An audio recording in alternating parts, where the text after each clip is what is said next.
Hi guys, I'm really sorry for being late. So I hope you guys can see the slides. So today I'm going to be talking about Romanticism and Realism in AP European history. My name's Sherry, and I took the history exam last year.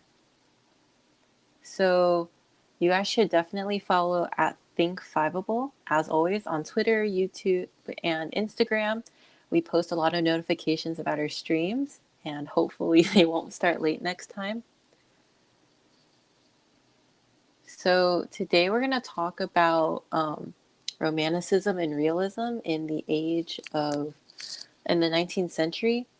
And basically we're going to go over what Romanticism and Realism are, what the Age of Isms is, contextualization of Romanticism, traits of Romanticism, romantic artists, contextualization of realism, traits of realism, and realistic artists. So, what do you guys think Romanticism and Realism are? Can I get some opinions on what you guys think those are?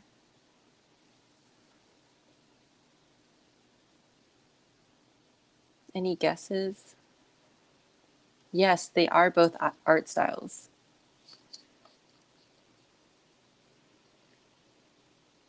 Well, they're art styles, but they're also, well, yes, they're all art styles, but they're also philosophical ideas. And basically, they appear not only in art, but writing, poetry, music, all of those things. And their responses to scientific revolutions, right? That's right. More specifically, their responses to these are responses to two different things. So Romanticism is of movement in the arts and literature that originated in the late 18th century, and it emphasized inspiration, subjectivity, and the importance of the individual. And meanwhile, realism is a movement in the arts and literature to represent subject matter truthfully without all that fancy art, like extravagance and all the drama surrounding art, or like supernatural elements, basically. And they arose during the same time period, but they responded to different things. So we call the 19th century the Age of Isms. Do you guys have any idea why?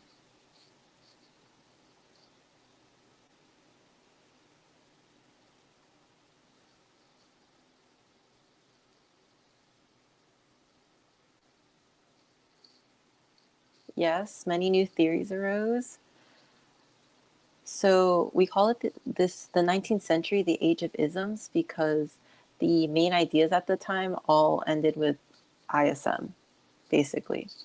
So these main ideas are liberalism, which argued for government to have as little involvement as possible, conservatism, which argued that government and old institutions like monarchies should stay in power, nationalism, which basically sprung out of nowhere because of Napoleon and his conquest of Europe. So it caused a lot of people to have a strong cultural identity. Socialism, because some people who believed that government should be involved thought that society could better if the poor were helped. Feminism, which is, men and women should have the same rights, like voting.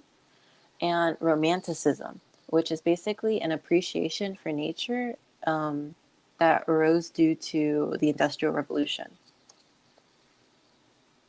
So, some context for Romanticism: two events that basically spurred the whole Romantic movement was Napoleon, his revolutions, and the Industrial Revolution and the Enlightenment. Also, if you guys need to see the streams, they are linked in the button. If you guys need to see the slides, yeah, they're linked in the button. So Napoleon So as we all know, Napoleon took over France after the king died, due to the French Revolution, and he amassed this huge empire. And a huge empire means you have to take over some people and in their own home countries. So the people who got taken over, basically they fostered a strong sense of a national identity, and they took a lot of pride in it as they sought their independence. And this trend for independence is going to continue in Germany and Italy. So Napoleon's conquest of different countries basically fostered nationalism, and it caused a lot of political turmoil. And Romanticism kind of idealizes battling and war as something honorable to do, to die for your country. For the Industrial Revolution, people were basically dehumanized, and lots of and what used to be a rural agricultural society basically converted into a very urban mechanized one. So people basically, they weren't in contact with nature anymore, and that's why Romanticism came to be very popular, because it focused on the beauty of nature, which is something that a lot of people who lived in the cities couldn't see anymore. And finally, we have the third event that basically caused Romanticism was the Enlightenment, because during this time, people prized rational thinking above emotions and above like previous ideas that God had created the earth. So as rational thinking became the standard for everyone, some people question why we don't trust our emotions or our intuition more. And this led to Romanticism being basically founded, I guess, by Rousseau, who's considered the father of Romanticism. And he questioned why we place so much prevalence on rational thinking in our lives when our intuition and our emotions are just as important.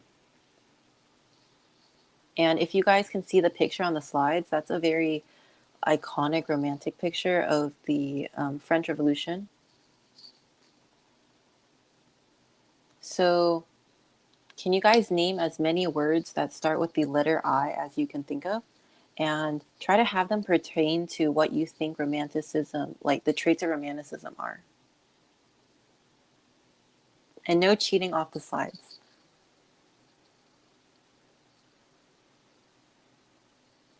Yeah, imagination, individualism are two of them. Anyone else?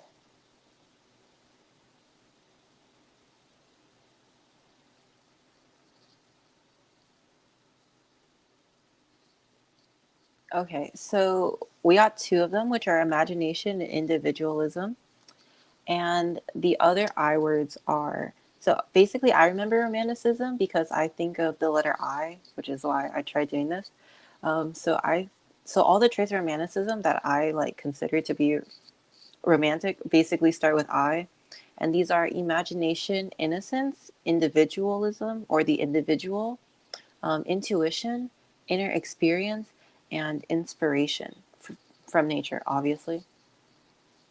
So imagination and innocence kind of go hand in hand, because as people grew up, they lost that. They lost that sense of innocence about them and their imagination. And romanticists believe that having an imagination allowed you to express what was like inside your soul, basically. And innocence is like why romantics began to idealize children, because like being a child is like the prime stage for being innocent. Um, they also prize the individual or individualism because they believe that giving up, that being in civilization was the same as giving up your freedom. So if you read romantic works of literature, usually the protagonist is like a young male individual who's like out in the wild away from civilization. Um, the next I word is intuition. And basically, intuition means to trust like yourself and what you believe, not like what you're thinking. Like prize your gut feeling over your brain, basically. And also in like works of romantic literature, you'll see that the protagonists don't really have an education in a sense. Like they're not as book smart as they are street smart. They rely on themselves. Inner experience and inspiration from nature also go hand in hand, and these are the last two I words. So inner experience is basically like your connection with God and how like only you can know how you're living it, how your life is. And inspiration from nature, basically it means that God and nature are one and the same. And a popular view of romanticists is that God isn't like one specific God. He's not Christian, and he's not like a deity from, he's not Christian, or he's not Jewish or any of that. God is actually like part of nature and all around us. And they called him the Oversoul, basically. So if you guys can see the picture on the slide, it's basically just showing how God is like around us. He's not some being like off in the heavens. He's all around us in like the beauty of nature that he created. So yeah, that's basically romanticism. So if there's a question on the AP test, which there probably is because there was one on mine, definitely try to identify um, in the artwork. It's definitely going to be a piece of artwork, and they're definitely going to ask like what type of art style this is, or give you a time period and ask what art style was influential. And it's definitely good to, when analyzing the picture, try to see if they have like these six I words in them. Like, can you identify these six I words in them? Um, yes, pantheism, people did turn to pantheism, but also romanticists believe that God was all around them.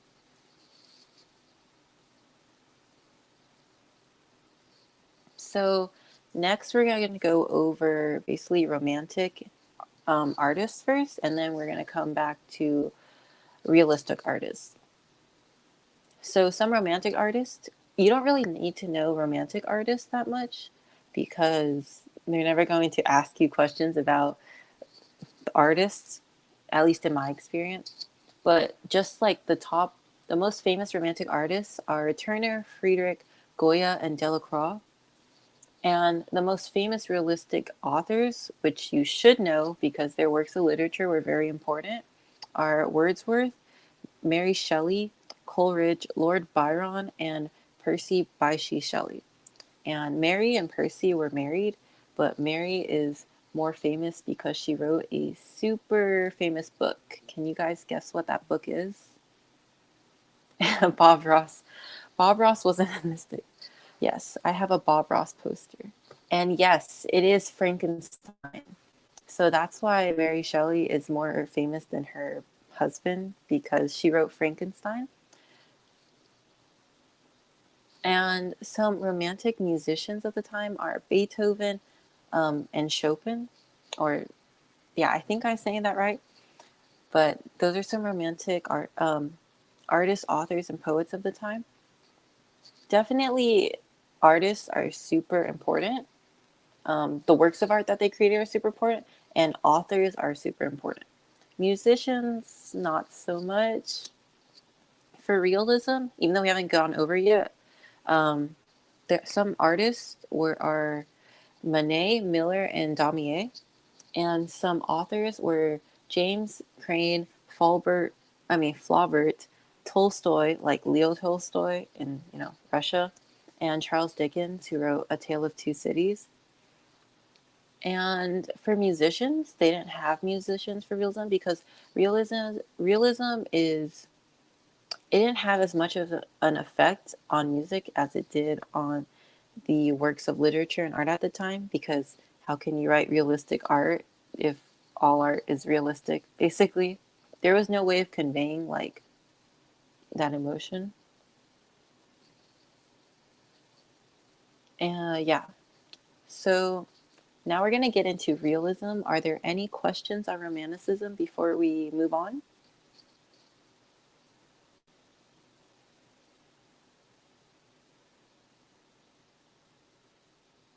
Okay, so if there are no questions about romanticism, then just a really quick summary of it is that it likes to emphasize the beauty of nature because in the Industrial Revolution, people couldn't see that very often.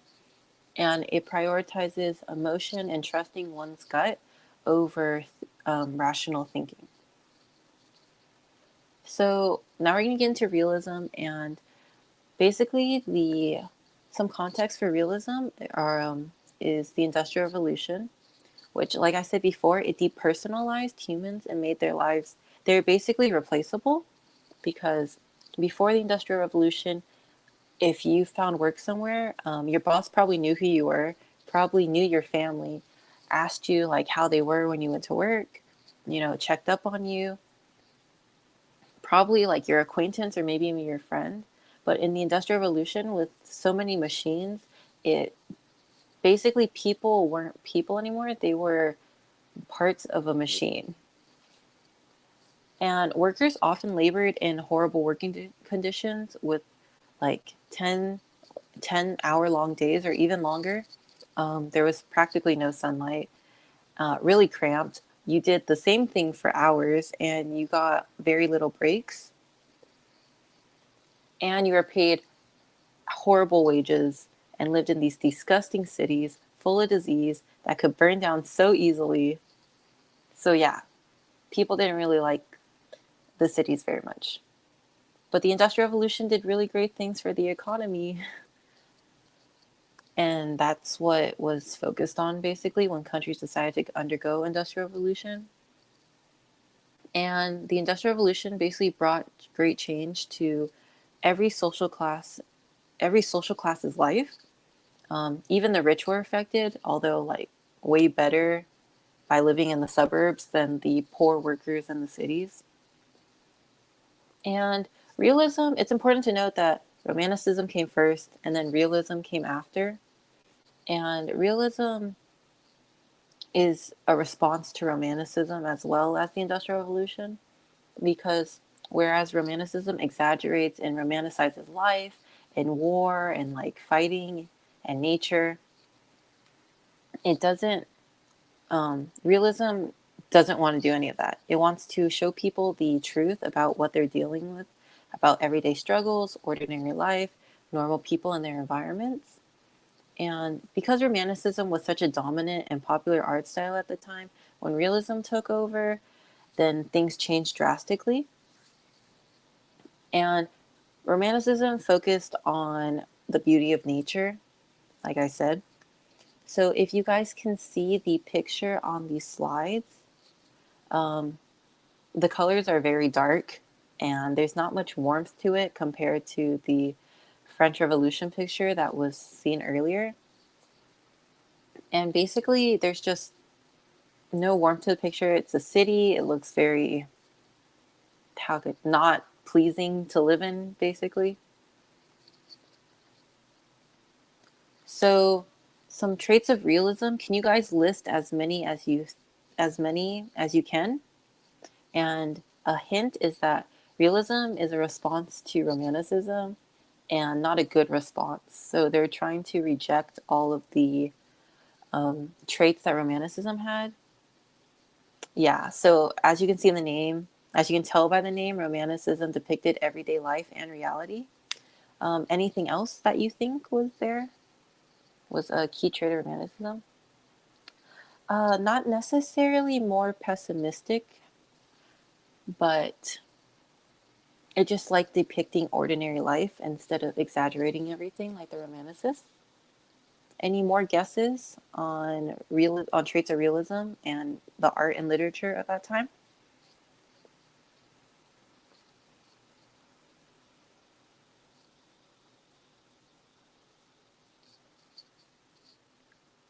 Okay, so yes, realism, as you can tell by the name, it focuses on the real stuff. And basically, I categorized realism's traits into 3 separate categories, and these are everyday subjects. So the realists focused on life in both rural and urban societies. So urban would be the cities where the workers were, and rural would be like the peasants on the farm. who were breaking their backs to harvest crops and farm crops. And situations were usually ordinary characters with nothing special about them, no talent, no supernatural like gift or divine blessing or something. They were just ordinary people in ordinary situations to mimic like the monotony of life. And realists tended not to embellish anything. They hated the techniques used to exaggerate artwork that we've seen, that you guys probably have seen before in like Baroque artwork or Mannerism or Romanticism. Hated that. No, no, no, no, no. They wanted stuff to be as realistic as possible. And they tended to use darker colors than their like predecessor, which is Romanticism. They used darker colors and wanted to capture the living conditions of the people at the time. And in literature or in the artwork, you'll see that there's a very heavy focus on the people in the portrait instead of the background, like instead of the background in nature like romanticists have. Yeah, they like to focus on the people and what they're doing, their activities. And these people are all very ordinary and common. It could be like everyday tasks like picking grain. Those are picking grain or like working on the farm. Those are very common topics for realists to draw. And sometimes when they focused on characters, they'd capture the struggles of their everyday lives.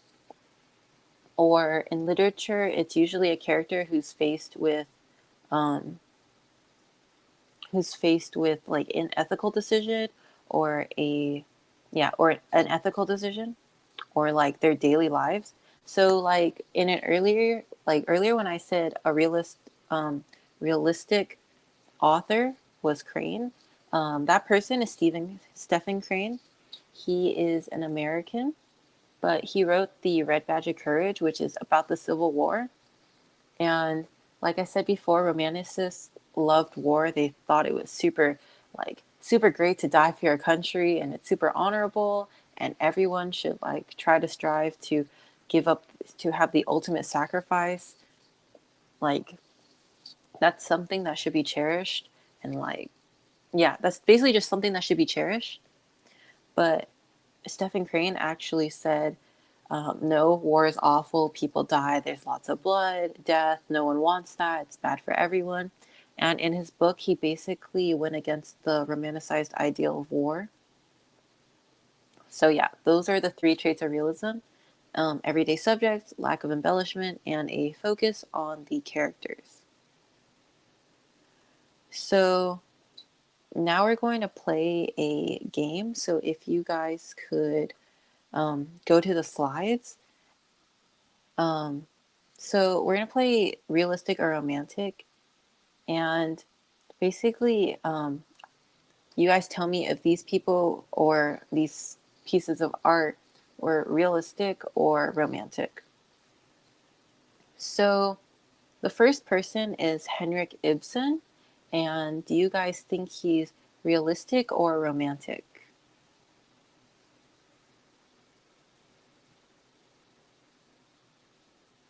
So, yes, Henrik Ibsen is a realist. And I put him here because he's considered he's basically considered the father of realism. And this 19th century realism that we're seeing isn't the first time realism has like shown up. Realism actually appeared, if you guys remember, when the Dutch gained their independence and the Dutch Golden Age like started blooming, I guess, or like it started being the Dutch Golden Age. Dutch realism was a very popular topic. So Henrik Ibsen is considered the father of realism. How about William Wordsworth? Is he realist or romanticist? Yes, Dutch realism. Dutch realism fostered in the Dutch Golden Age, obviously. Yes, William Wordsworth is a romanticist, and he's one of the most, he's associated with Romanticism.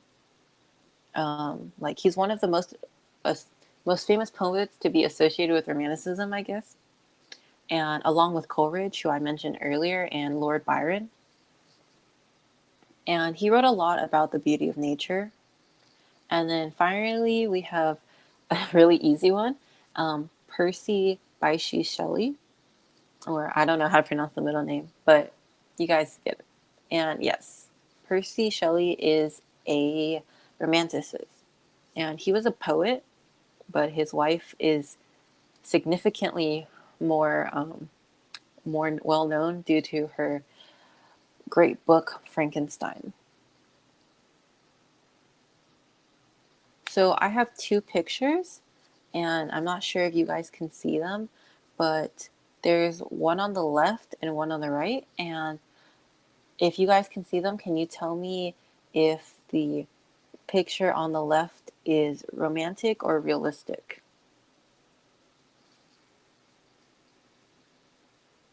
And if it helps, it is a picture of people who are fighting in a revolution of 1848.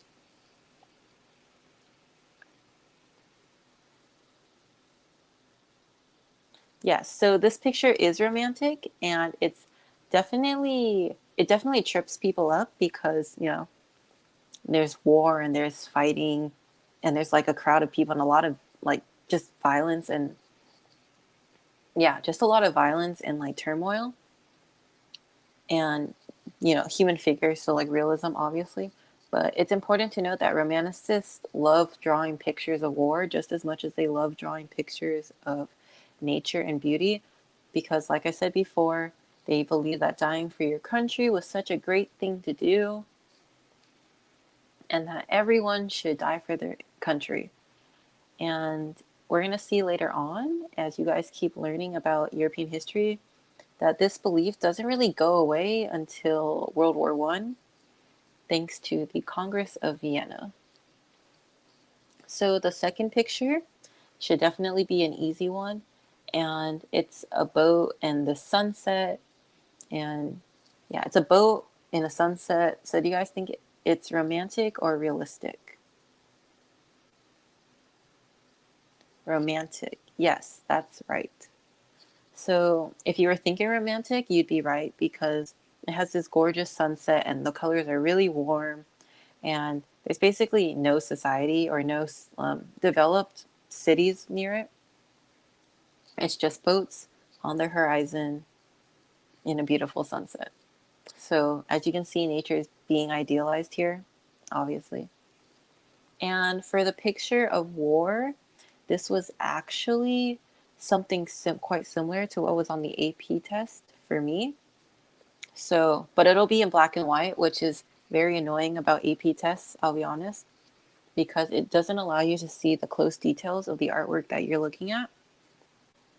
So, just a reminder that Romanticism is often tested for as it's one of the most famous like art styles or most influential art styles of the period, and it's also a intellectual idea. So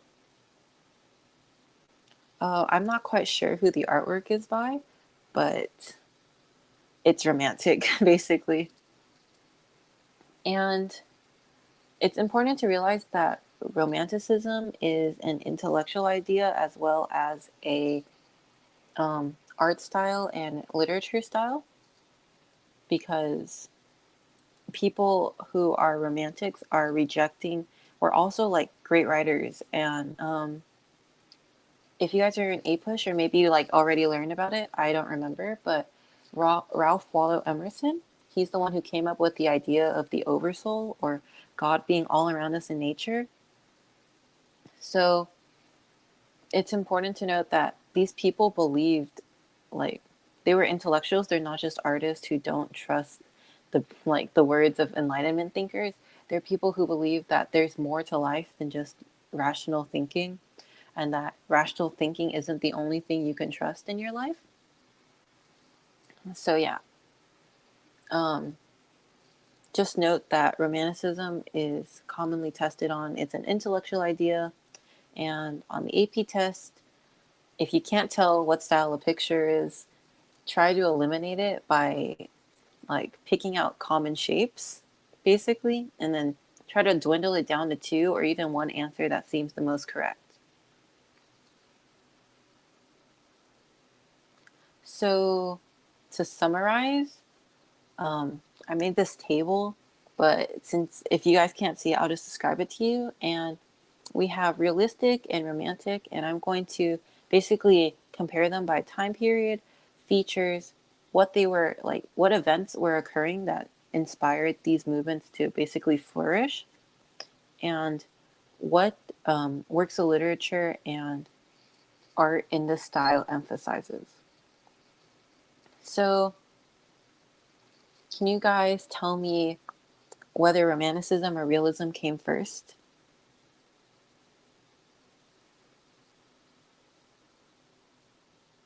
That's right. So if you said Romanticism, then you're right because Romanticism came first. And Romanticism basically went from the beginning of sometime around the beginning of the Industrial Revolution, which started in 1780.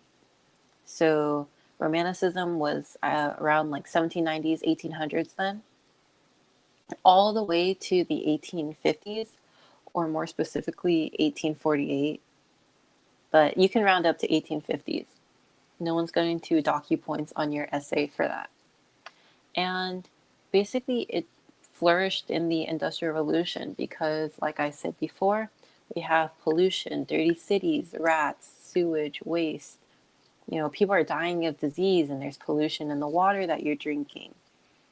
And if you think about it, it makes sense that Romanticism arose because before the Industrial Revolution, what jobs were people working? You guys know what jobs, like what job was the most common in Europe before the Industrial Revolution?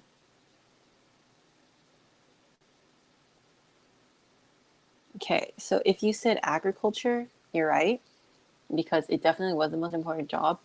Lots of farmers, you know, when we think of farmers, we think of these huge farms, but typically they could only grow for themselves.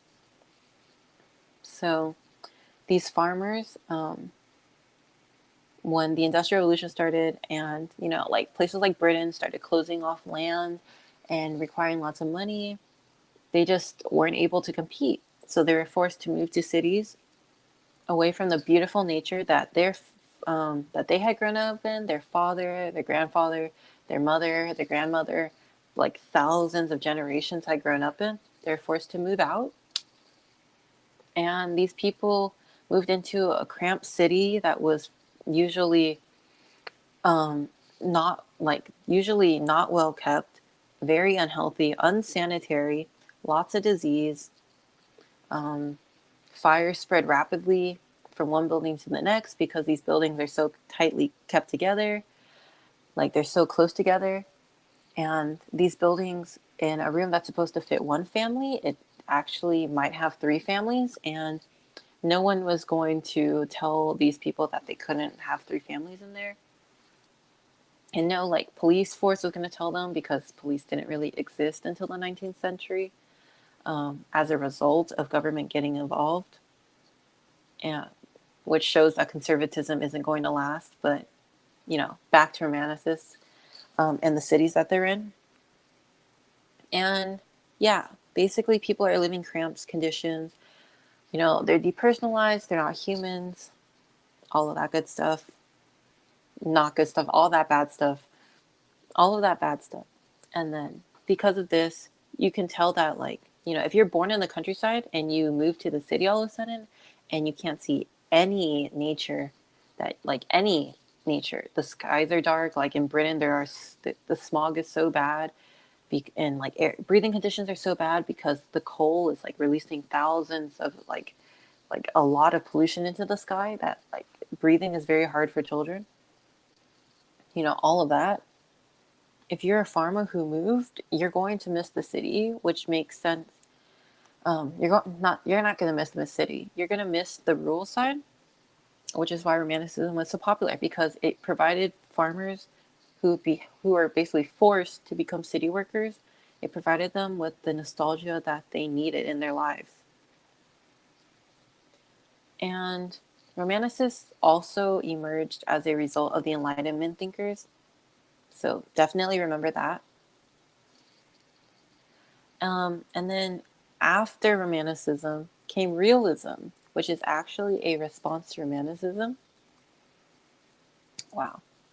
So, like I said, Romanticism ended with the revolutions of 1848 because it showed that it basically showed that um, fighting for your country isn't that great. Like, Romanticism isn't going to completely die out, but like the belief that war is great isn't going to completely die out. But the revolutions of 1848 just showed how tumultuous that time period was. Like 1848, how tumultuous the time period from 1848 and onwards would be if these revolutions weren't kept. So realists decided to depict the factors that started leading to these revolutions, basically, like bad working conditions in the Industrial Revolution, the economic and political instability of countries, the farmers in the rural area, like breaking their backs to harvest harvest crops. All of these would become basically depictions of realism. So remember, Romanticism, 1800s, 1850. Realism, 1850s onward. So Romanticism features nature. Wow, who would have thought? Usually idealizes war. Like, we've all seen that picture of Napoleon on his horse. Very romantic. Also somewhat neoclassicist, but very romantic in general, like like it's just very romantic in general. So there's a question, and the question is, we can use industrialization as a contextualization, but how do we link it to realism when writing? So that's actually a really good question, and that's what I'm here for, to answer your questions. So industrialization is definitely good context. For the LEQ on my exam, it asked for us to basically, I kind of forgot the tops. It wasn't compare and contrast, but it was definitely elaborate on like the time period of the Industrial Revolution, which is, I chose that one. Based, other people chose like elaborate on the Great Depression and how it led to the rise of fascism. I chose the Industrial Revolution, and you can link into realism, because realists, you can talk about how realists depicted their artwork. So we know that realists drew very, very real conditions, obviously, but they drew the real conditions of life that show it's not this glamorous, wonderful thing that romanticists think it is.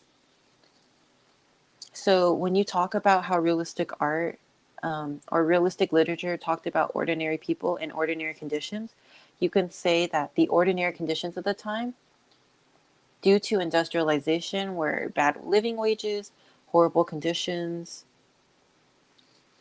Do you get where I'm going with this? Does that make sense? So if you're going to talk about realism, okay, I'm glad. So if you're going to talk about realism, talk about how it draws the ordinary conditions of life, and then describe what those ordinary conditions are, which is basically them living in industrialized cities. So Romanticism features nature, like I said before. War idealizes it. And when you think about, when you're trying to find out if something's romantic or not, think of the I words. And what I mean by the I words are the 6 I words that we went over today. Yeah, so what I mean by romanticism is, the I words, what I mean by I words is that you guys should remember the 6 I words that we went over today. Probably not every teacher teaches real romanticism like that. So definitely don't go quoting on your papers like romanticism is defined by these 6 I words. Definitely don't do that. But you can bring up imagination, individualism, all of that stuff. For realism, features ordinary people in their living conditions. So if you're going to, if so, just in case you're stuck on what realism features, think of your life and what it would be like if someone drew your life. That's realism. Romantics were inspired by the events in their lives, and these events were Industrial Revolution, the Enlightenment, and Dutch realism. And realists were inspired by Romanticism and the Industrial Revolution, as I've gone over before. And romantics emphasized the beauty of nature and the importance of independence. So, and when I say independence, I mean independence of the individual. Not like, they believed that society was very restraining and that by becoming civilized, you basically lose some of your freedom. So it's best to live in the wild or the rural areas. Meanwhile, realists emphasized the struggles of living in industrial society, like loneliness or being depersonalized, or breaking your backs in the fields. Those are what realists like to focus on. So also make sure to know the time periods of the art styles. Like when I was studying, I definitely considered art styles to be the least important. I was always wondering why we're doing this, but it actually came out to be very useful on the test. And they're definitely good things to quote in your writing, like, as a result of this time period's living conditions, this art style emerged to address blah, blah, blah. So now that we know realistic versus romantic, I'm just going to go back to this 19th century time period being called the Age of Isms. And I'm going to basically tell you what isms mix with which, what isms mix with other isms and which ones are conflicting in their ideas. Because Romanticism is one of the isms that define this time period. So I think it's important that we know how it plays together with other isms. So our first ism that we went over, obviously, was liberalism. And like I said, liberalists argue that the government should have as little involvement as possible. So, laissez-faire. But do romanticists agree with this idea of laissez-faire? What do you guys think? Do they agree that the government should not be involved?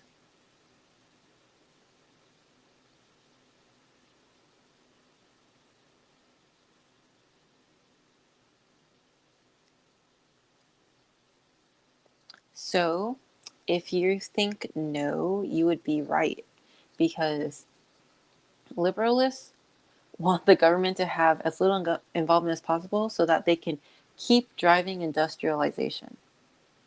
So, romanticists do not ever associate them with liberalism. Conservatism and nationalism are okay, because romanticists basically want things to go back to how they were before the Industrial Revolution. And liberalists want to keep pushing the progress. So when you're talking about Romanticism and the Age of Isms, if you're going to associate Romanticism with other isms, make sure that it's nationalism due to the revolutions of 1848 and Napoleon, who made war basically this huge, beautiful thing that young men should be willing to die for their country, that type of idea. And also mix it with conservatism, because, they want to, like I said, they want things to go back. They want to turn back the clock, basically, and just enjoy nature. There's that saying that you never really appreciate something until you lose it. And that's basically what romanticism is. It's a reaction to people losing the nature that they grew up with. So, yes, that is mainly it. Do you guys have any questions about realism or romanticism?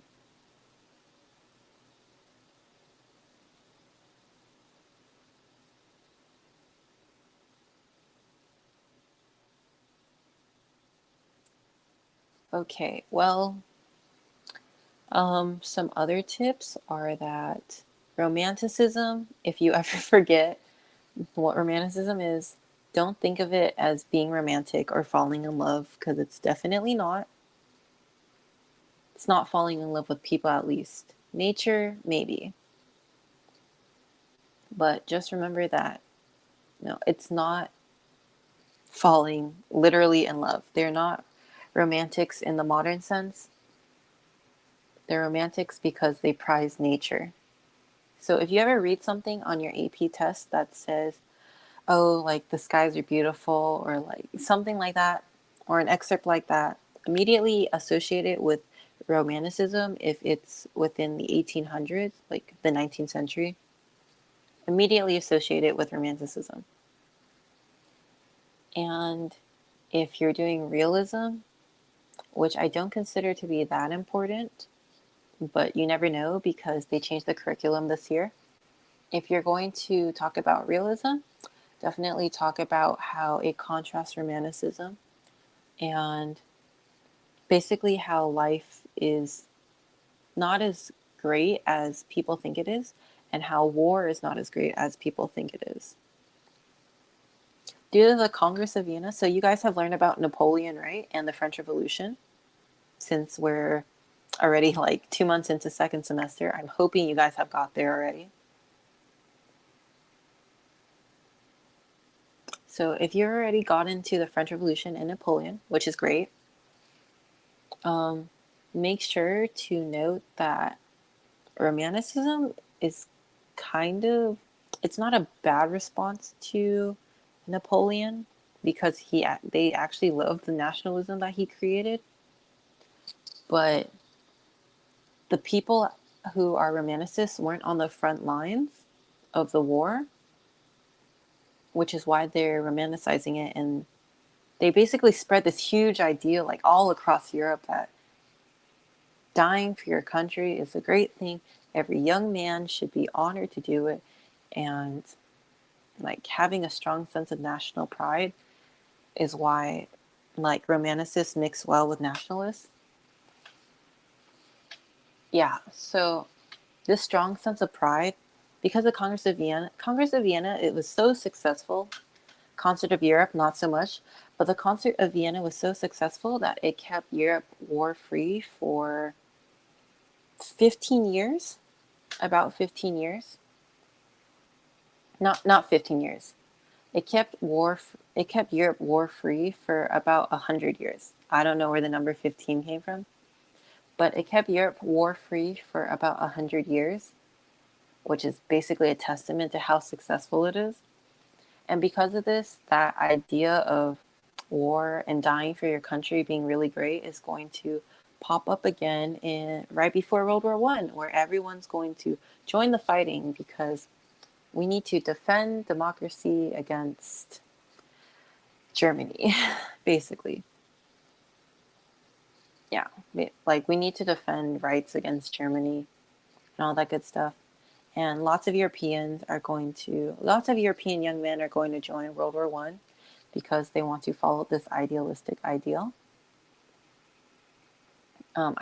belief, romantic belief that never really died out until the end of World War I.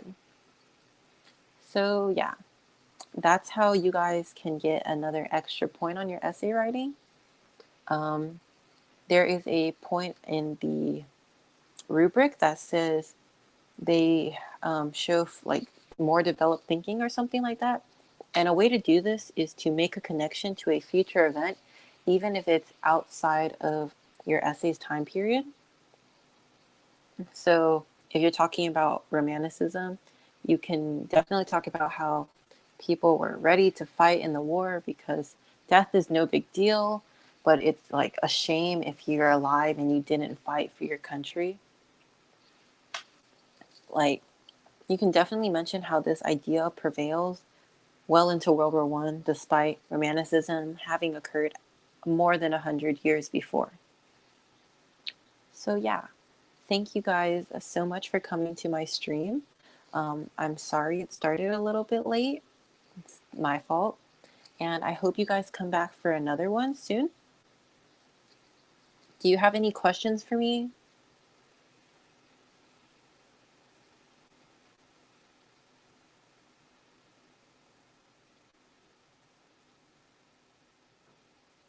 Or any questions about Romanticism or Realism? And next week, we're going to have another stream. I believe it's on the Industrial Revolution, which will also be hosted by me. But make sure to check Fiveable and Fiveable.com for more updates on streams for all your other AP classes, not just Euro. And make sure to, check into more AP Euro streams. Really glad to have you all here. And if you guys can see my poster in the back, that's an example of Romanticism, basically.